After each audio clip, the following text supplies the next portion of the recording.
Imagine you walk into a large book cafe. One side is filled with books, and the other is packed with movie CDs. The bookshelves seem endless. You tell the shopkeeper, "I really love this book. Can you recommend one similar to it?" The shopkeeper thinks to himself, "If I try to compare this book to every other book out there, it would take forever. It might never end."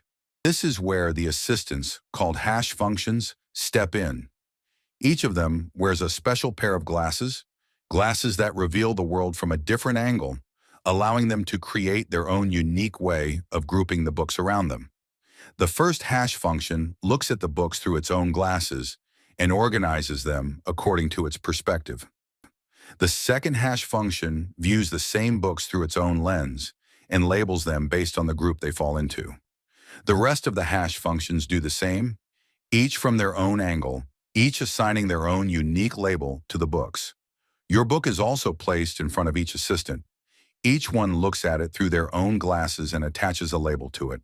As a result, your book now has a clear position within each of these categories. Now, the shopkeeper only needs to check the categories whose labels match your book. Instead of searching through the entire bookstore, they only need to look at a small portion. Now, the shopkeeper only needs to search within this smaller set of labeled books.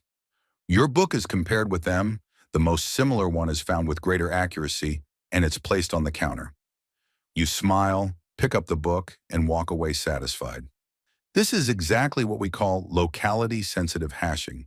Instead of directly comparing everything one by one, we use multiple hash functions to group the data in such a way that similar items fall into the same bucket and share the same label. This labeling and grouping is done only once for the entire database, preparing it to answer queries efficiently. Then when we want to find the most similar item to our query, we simply check which labels our data receives, identify the corresponding bucket, and perform a more precise comparison only within that limited set. Everything seemed fine until one day a new customer showed up, but this time not with a book, instead with a movie CD in hand. He asked, "Can you suggest a film with a similar vibe?" And that's when it became clear. The real world isn't that simple. Data comes in all shapes and forms, and the right way to measure similarity isn't always obvious. Hash functions, too, were each built for just one type of data and one method of comparison. When faced with different kinds of data, they simply stopped working. But there are other kinds of data where finding the most similar ones becomes a major challenge. With the rise of computational data, complex files and high-dimensional datasets have emerged. In this world, the curse of dimensionality appears. Everything starts to look similar, and finding the closest match becomes nearly impossible.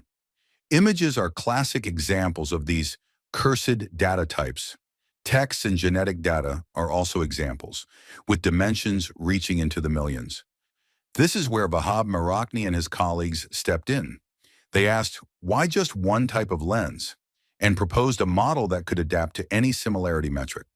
The result was a generalization of LSH, locality-sensitive hashing, that worked across different data types and similarity measures. In other words, it was no longer just a solution for a bookstore, but for any store, and in fact for any world of data. Vahab Mirrokni freed us from the curse of high-dimensional data.